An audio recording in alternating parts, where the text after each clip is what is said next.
And today I'm going to talk a little bit more about something I've talked about a lot.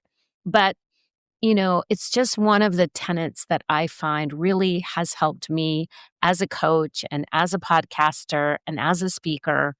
And that is the idea that there's really two parts to this journey.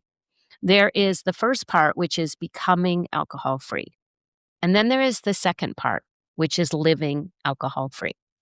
And for me, when I stopped drinking 10 years ago, I didn't know that there was an evolution. I probably should have because at 55 years of age, when I stopped drinking, I had enough life experience to know that when we change, we're going to, if we continue with that new path, things will change around us. People will have different responses where we choose to spend our time and energy will change.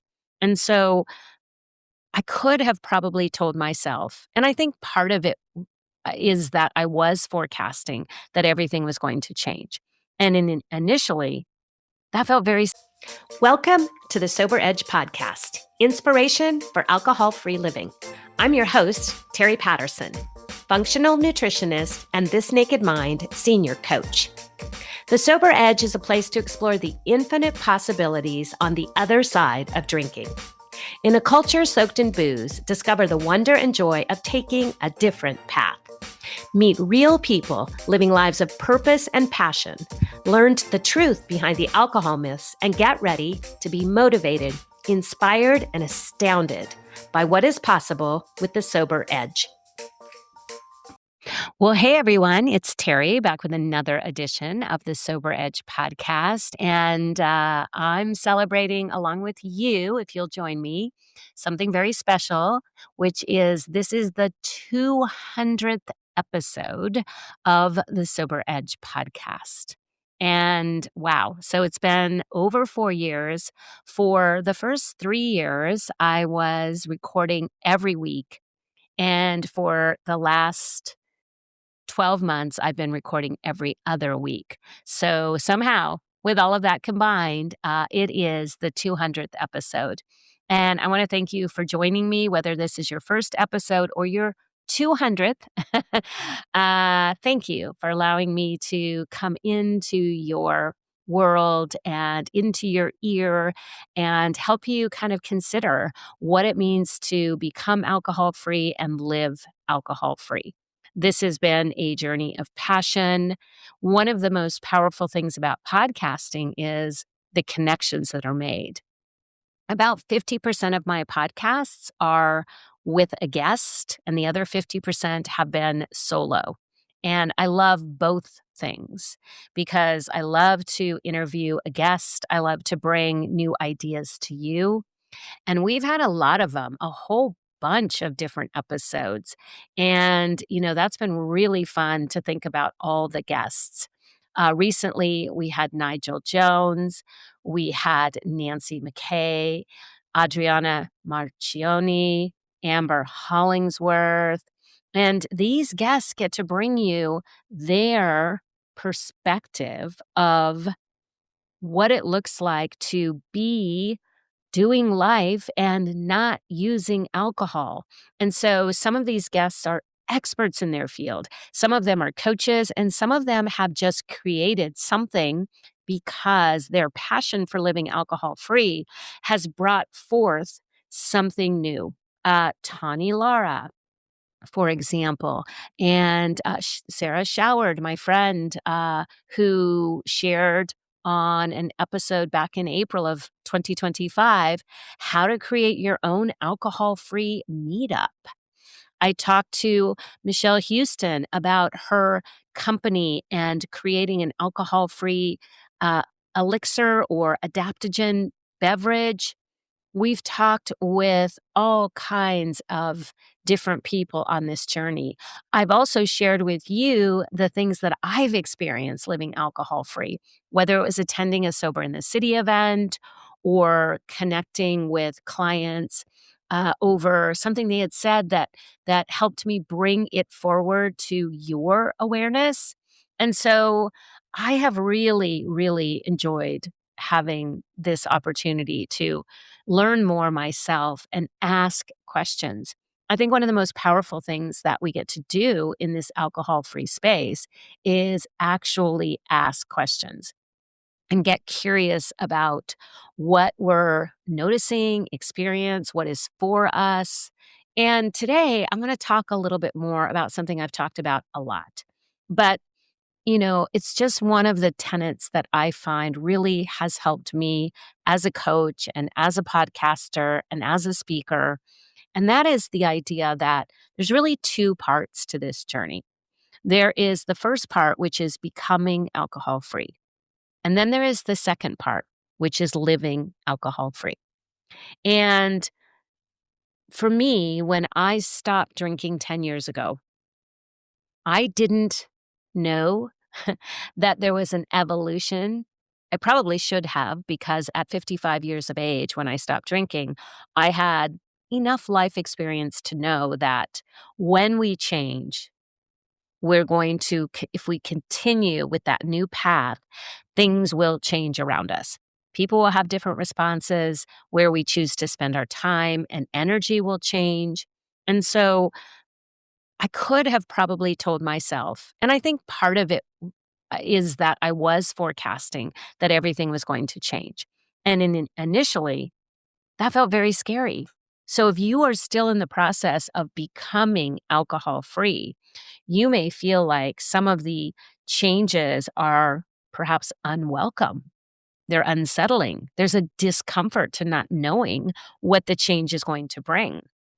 But when we realign our values, when we stop using a substance that creates this disconnection from our true self, when we start learning the things we learn in becoming alcohol free, then yes, almost everything will change. And what I've realized in hindsight, and somewhere along the way in those first year or two, is that that's the most exciting part.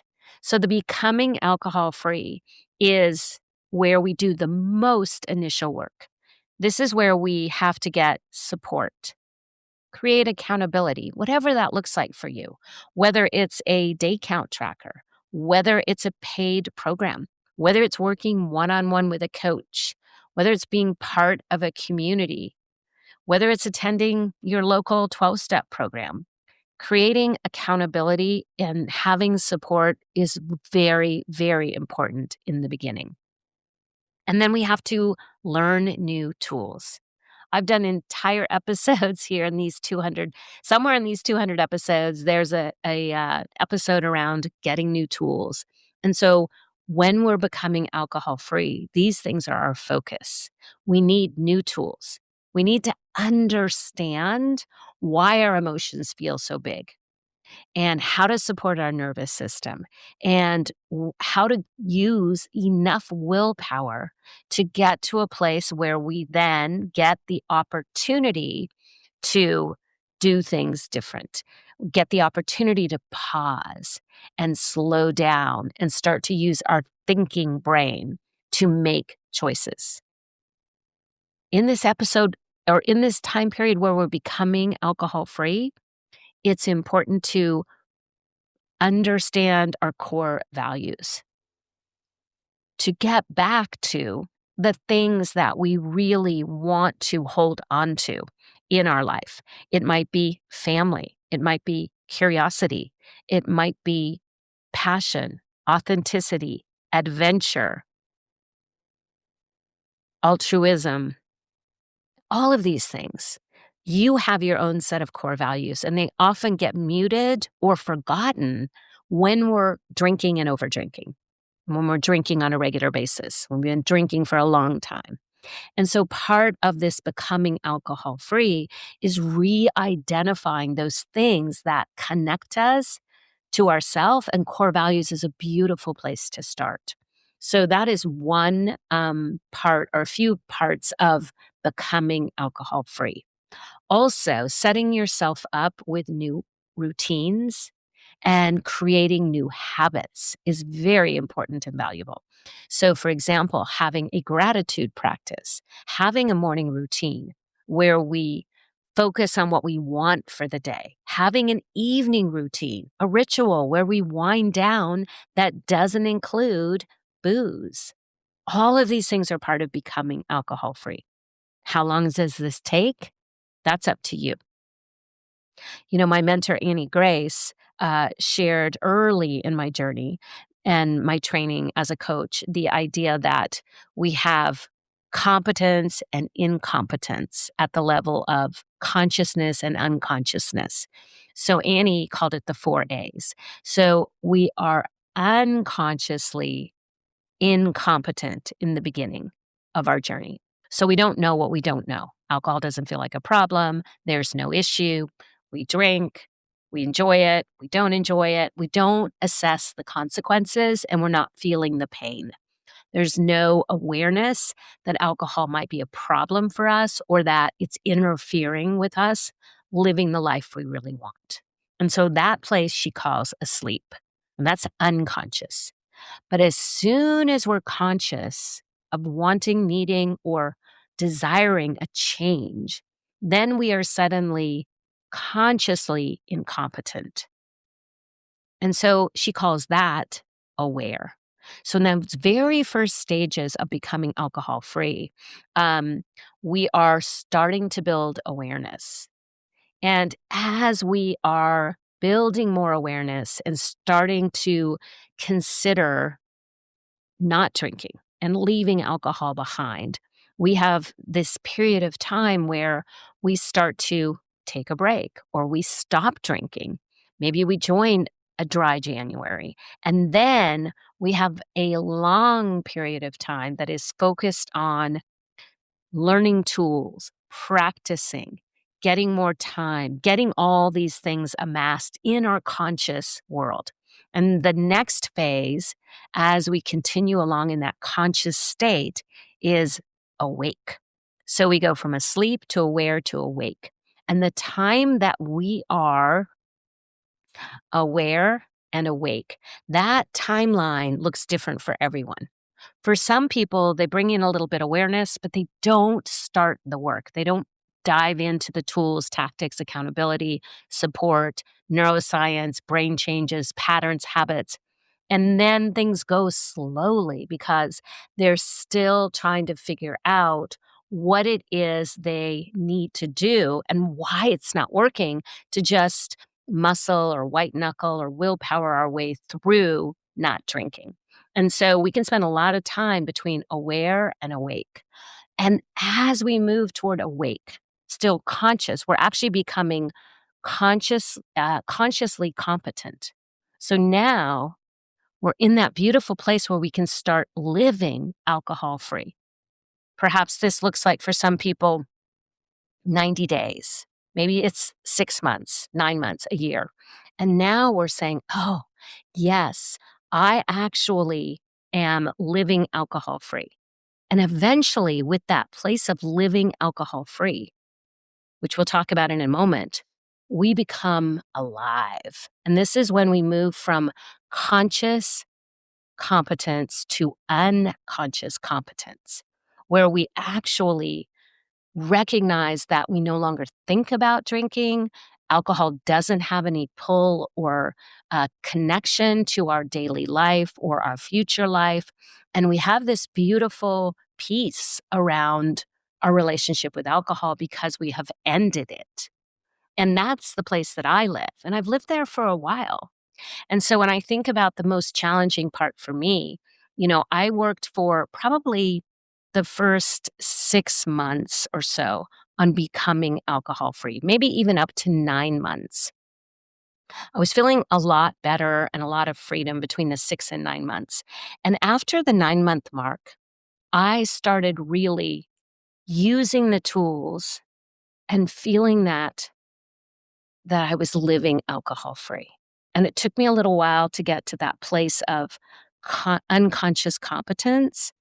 And so that maybe came a little later in the journey, but I have lived there for a long time. So I talked about the tools of becoming alcohol free. And again, your timeline is your timeline. I will say that it takes practice, it takes intention and attention.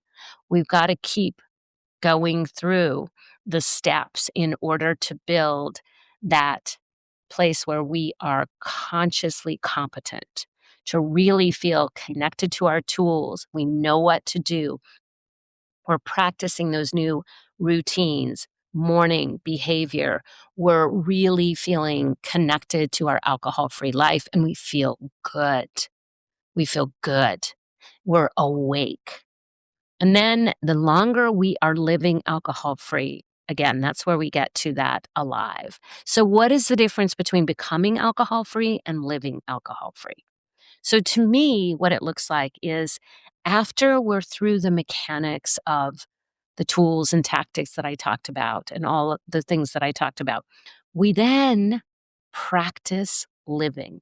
We practice and we bring awareness to the reasons we were drinking and using alcohol.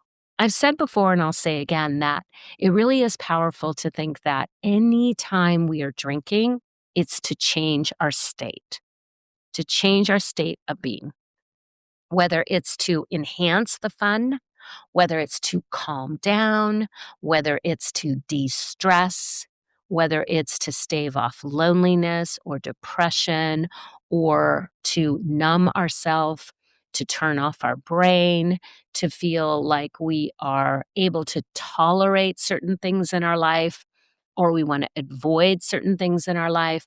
So we're always drinking to change that state.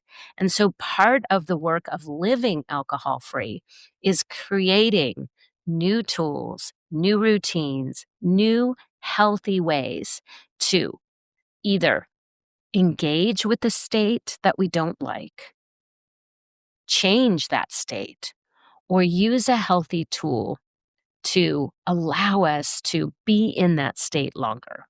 And so, what it might look like is instead of avoiding, we have to actually learn how to have stronger communication skills. We might need to learn to set boundaries.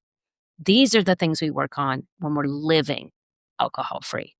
We might start meditating or bringing in more mindfulness so that we're de stressing in a healthy way, that we're creating a chance for a pause where we can regulate our nervous system, move out of fight, flight, freeze, or fawn, and actually use our thinking brain to strategize about the situation.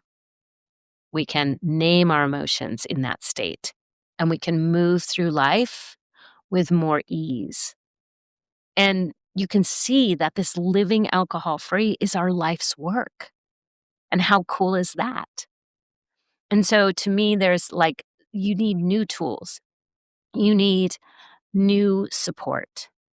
Your community probably is going to change from people that are in the beginning of their alcohol freedom to people who are not desiring alcohol, not living with alcohol. They're actually, enjoying life with no pull of alcohol. You're going to be probably hanging out with people who are doing a lot of personal development and really starting to use those core values to build a life they don't want to escape from. And that isn't really accessible to us when we are becoming alcohol free. And so, as I've gone in on this journey now for 10 years, I'm currently working in support of Alcohol Free Lifestyle. It's a big program that I have the lovely opportunity and honor of working with clients in that container as one of their contract coaches. And I primarily work with the beginners, people who are in their first stages of becoming alcohol free. So I know a lot about the tools and the tactics and the habits and the accountability and willpower and motivation and momentum and growth mindset and the stories we tell ourselves. I know a lot about all of that. But because I have also worked with people beyond that, and I have lived for years now in a state where I am living alcohol free and I am truly alive when it comes to that unconscious competence. I know a lot about that too. And that's why I see so clearly the difference. Now, does it mean that I always use the tools? No, I wish it did. Does it mean that my life looks perfect? No. Is that even a thing? I don't think so. But what it does allow me to do is to keep amassing more tools for more situations, because I think sometimes we will outgrow tools and we might want to refine some of our tools. And so, where maybe I used to use distraction for things, now I'm learning to honor my nervous system when distraction seems like the best escape. I'm learning to get very curious about my desire to distract myself. What am I trying to avoid, escape? And I'm getting very good at untangling the stories that I tell myself. And so this is where that beautiful time of knowing that we're now living alcohol free and we have kind of this higher calling to create something, not just to exist, but actually to start putting the pieces together. And to me, it of course is the most exciting part.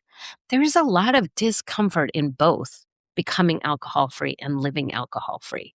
But with living alcohol free, we are feeling, for the most part, most of us, if we're really leaning into the first part and creating an alcohol free lifestyle and life and lasting change, we are learning how to be more present and solve problems sooner before they become a big issue. We're learning how to stop avoiding. That's a big one for me.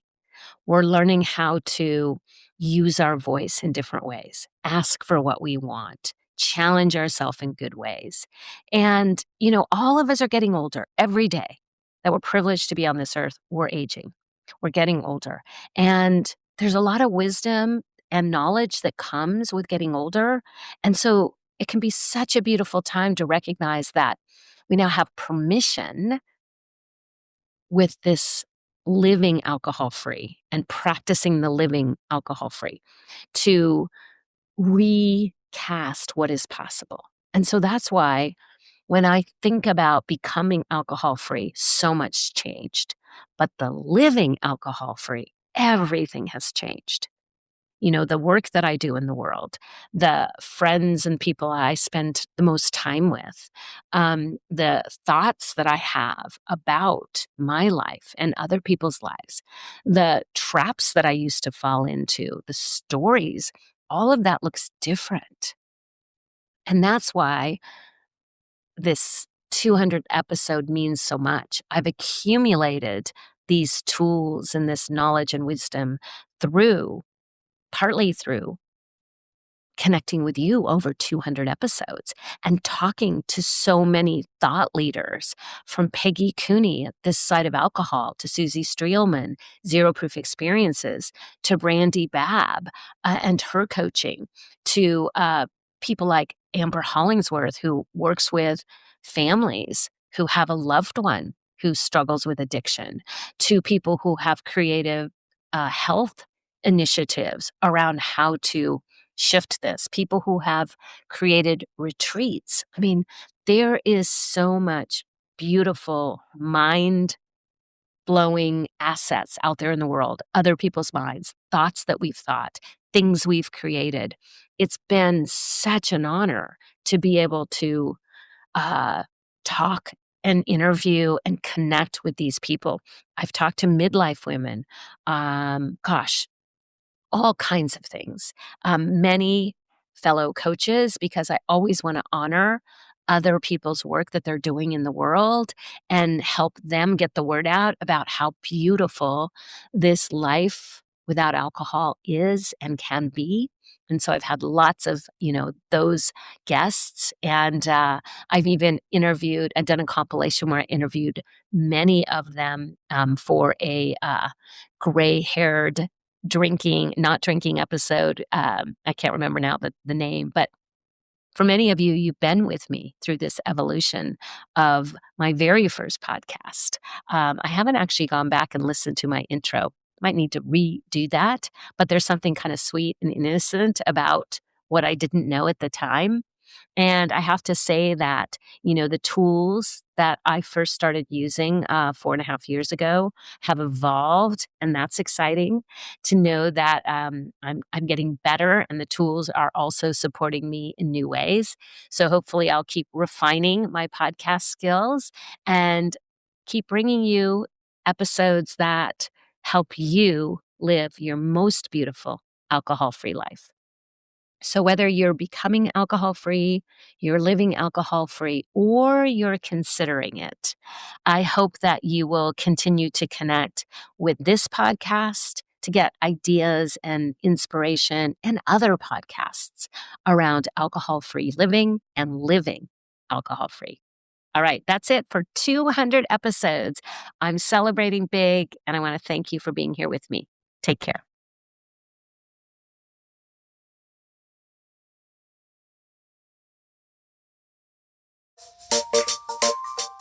I want to thank you for tuning in to the Sober Edge podcast. This is a place for important conversations and a safe place to question everything you thought you knew about drinking.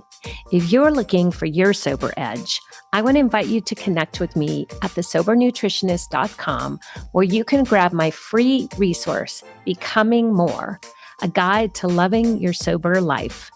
And I would be so grateful if you enjoyed this podcast, if you would leave a rating and review, as it will help more people find their sober edge.